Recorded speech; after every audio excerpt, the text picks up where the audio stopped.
มาพี่น้องสบายดีพี่น้องสบายดีพี่น้องป้องป่ายเด้อสบายพี่น้องป้องป่ายสบายดีสบายดีวันนี้จะมากินกระปุ้นแบบแซ่บๆให้เบิ้งเนาะกินแบบแซ่บๆจะน้ำลายแตกน้ำลายแตกแล้วนะกินมันจุใจไปเลยนะแซ่บหลายแซ่บหลาย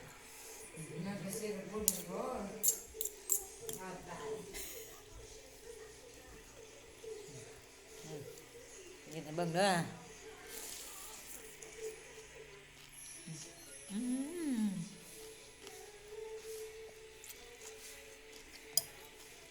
น้ำปลากดน้ำปลากดแซ่บแซ่บน้ำปลากดพี่น้อง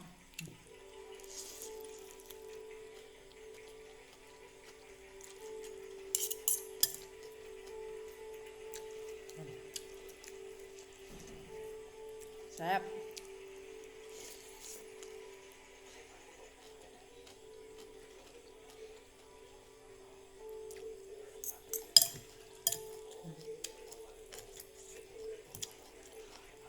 แซ่บปะน้ำปลากดเฮ้ยมันเราทำเองทำเองกินเอง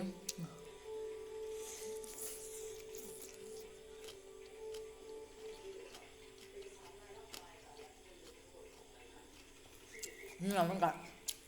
ไม่ตีเราไม่รู้ว่าหมักทั่วแล้วก็เสีย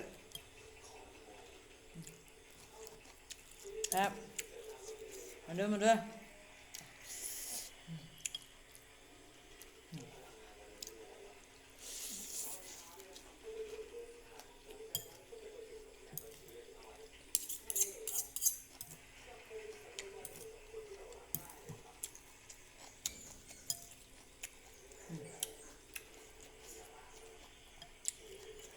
แล้วขอมาเสียบแล้วมาเบิ่งข่อย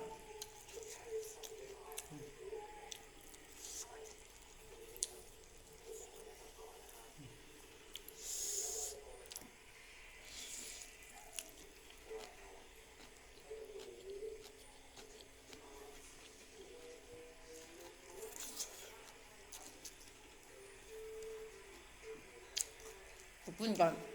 กระปุ้นบีบเนาะน้ำเนาะน้ำปุ้นน้ำปุ้นแบบคือสมัยตะกี้นะสมัยเนี่ยอยู่แบบปหนึ่งปสองแซ่บบ่แม่นน้ำกะทิได้น้ำปุ้น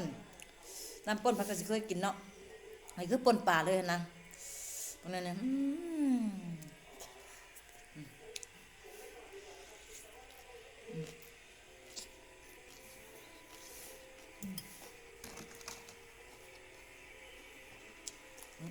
ครับ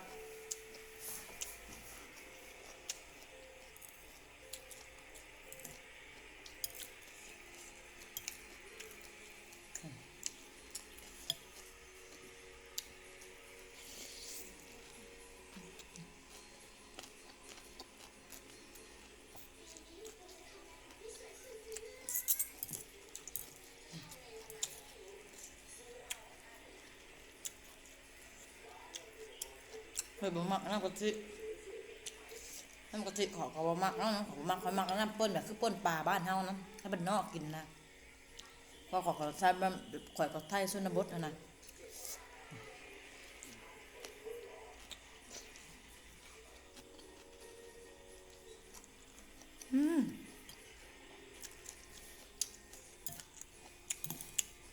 ป่นปลากับน้ำป่นปลากับบวกเส้นหมูนัวจะแซ่บบวกเผ็ด